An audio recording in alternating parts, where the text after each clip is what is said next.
E aí, pessoal, sejam muito bem-vindos a esta nossa análise. Hoje a gente vai mergulhar nas principais recomendações de fundos de investimento imobiliário, os queridinhos FIIs, para o mês de maio. O mercado, claro, está sempre caçando as melhores oportunidades e ter isso masticadinho ajuda demais a entender para onde o dinheiro está indo. Então, bora direto para os dados. Olha só, o que deixa o nosso levantamento de hoje super sólido se resume a um número mágico: 12. A gente não pegou a opinião de um analista só, não. Juntamos as carteiras recomendadas de 12 das maiores e mais respeitadas instituições financeiras do país. É literalmente um consenso de mercado que a gente vai destrinchar aqui, o que dá uma baita segurança para o nosso papo. Bom, o nosso roteiro de hoje é bem direto. A gente passa pelo cenário para maio, depois vamos conhecer o grande campeão de tijolo, o campeão de papel, dar uma olhada no ranking completo e, por fim, entender rapidinho como essa lista foi montada. Ponto número 1. O cenário para maio. O panorama do mercado. Gente, os dados mostraram um empate simplesmente fascinante no topo da tabela. De um lado, o XPML 11, do outro, o KNCR 11. São dois fundos com propostas e dinâmicas, assim, completamente diferentes. Mas adivinha? Ambos conquistaram o mesmíssimo nível de confiança. Cada um cravou 7 recomendações, num total de 12. Isso mostra direitinho como os analistas estão jogando nas duas pontas para equilibrar as carteiras agora em maio. Vamos para o ponto 2, o campeão de tijolo. Nosso foco agora é no XPML 11. Só para a gente alinhar rapidinho o que é um fundo de tijolo, é aquele fundo que pega o dinheiro e compra o imóvel físico mesmo. E num cenário de incertezas, investir em tijolo na economia real funciona como uma verdadeira âncora. Afinal, a gente está falando de estruturas de cimento, de fluxo real de pessoas, é algo tangível, palpável, sabe? E quando a gente olha para os XPMOLs, a escala do negócio é um absurdo. Estamos falando de mais de 722 mil cotistas, donos de uma fatia de 24 shopping centers. Gente, isso é mais de 1 milhão de metros quadrados de área bruta locável. Para colocar em perspectiva, imagina dezenas de estádios de futebol lotados de lojas. São mais de 5.200 lojas no total. É por causa desse tamanho todo que os especialistas confiam tanto na estabilidade desse fundo. O Santander, por exemplo, é uma das casas que assina embaixo dessa indicação e eles batem numa tecla bem específica, o portfólio premium. Eles destacam ativos de peso absoluto, como o Catarina Fashion Outlet, o Shopping Cidade Jardim e o Pátio Higienópolis. A sacada aqui é focar num público de média e alta renda, o que garante um resultado operacional no fim do mês bem mais casca-grossa, aguentando firme mesmo quando a economia dá aquelas balançadas. O Banco da Ecoval resumiu isso de um jeito muito legal. Eles afirmam que a exposição a esses shoppings dominantes fortalece demais o poder de barganha do fundo com os lojistas. E o que isso quer dizer na prática para a gente? Quer dizer menos lojas vazias e muito mais facilidade para repassar a inflação nos reajustes de aluguel.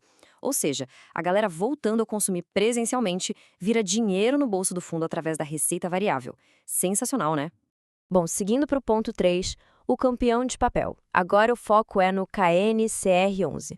Aqui o jogo vira completamente. O fundo de papel foca na agilidade.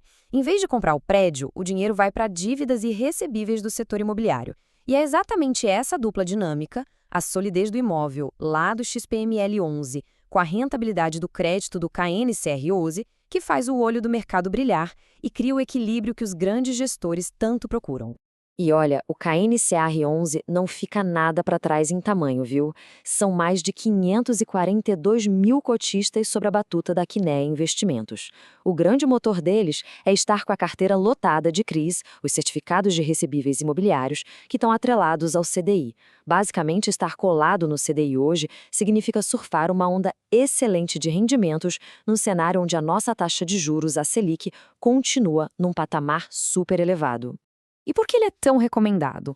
O da Ecoval foi lá e matou a charada. É o perfil defensivo. O fundo tem uma previsibilidade de renda maravilhosa, com um risco de crédito super bem controlado. Como ele acompanha a Selic, ele atua quase como um escudo de proteção. Ele preserva o seu capital e continua pagando aqueles dividendos consistentes todo mês, enquanto o resto do mercado fica quebrando a cabeça sobre para onde vão os juros. O BTG Pactual também colocou as cartas na mesa e destacou pontos cruciais do KNCR11.